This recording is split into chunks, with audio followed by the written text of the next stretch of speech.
श्री स्वामी समर्थ मंडळी, आज आपण गावाकडच्या पद्धतीची गावरान रेसिपी पाहणार आहोत. त्यासाठी मी काय केलेलं आहे, हिरवेगार असे मूग घेतलेले आहेत. हे मूग तव्यामध्ये काय करायचं, आंबळ असे भाजून घ्यायचे आहेत. आणि आता आपले इथं मूग भाजून झाले ते आपण एका ताटामध्ये काढून घेऊया. नंतर काय करायचं, कुकरमध्ये पाणी घालायचं आहे. आता आपले मूग किती आहे ते शिजायला लागेल इतपत पाणी कुकरमध्ये घालायचं आहे. आणि पाणी थोडंसं कोमट झालं की नाही, मग त्याच्यामध्ये ही मूग घालायचे आहेत. आणि या कुकरचं झाकण लावून कुकरच्या 3 शिट्ट्या करून घ्यायच्या आहेत. म्हणजे मूग छान शिजतात आपल्याला हवे तसे अगदी. नंतर आता आपल्या कुकरच्या शिट्ट्या होत आहेत, तोपर्यंत आपण बाकीची तयारी करून घेऊया. तर तव्यावर काय केलं, मी एक छोटी वाटी भरून शेंगदाणे घेतलेले. शेंगदाणे छान असे भाजून घ्यायचे. तर शेंगदाणे भाजून झालेले आहेत आपले. नंतर त्याच्यामध्ये 10-12 काही करायचं, हिरव्या मिरच्या घ्यायच्या आहेत. त्या पण छान अशा भाजून घ्यायच्या. जास्त पण भाजून नाही घ्यायच्या आणि नाही घेतल्या भाजून तरी पण चालतील.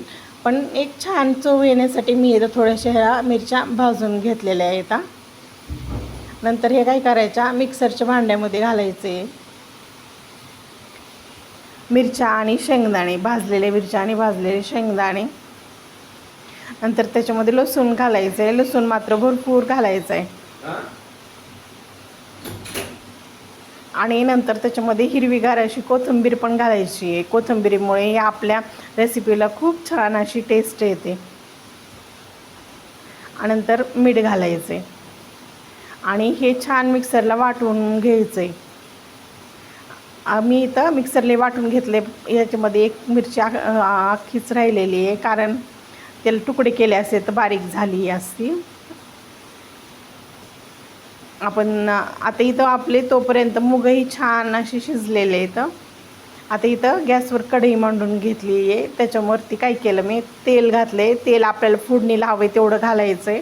नंतर तेल गरम झाल्याच्या नंतर त्यामध्ये जिरी मोहरी घालायची आहे. आणि जिरी मोहरी छान तडतडल्याच्या नंतर त्याच्यामध्ये कढीपत्ता घालायचा आहे.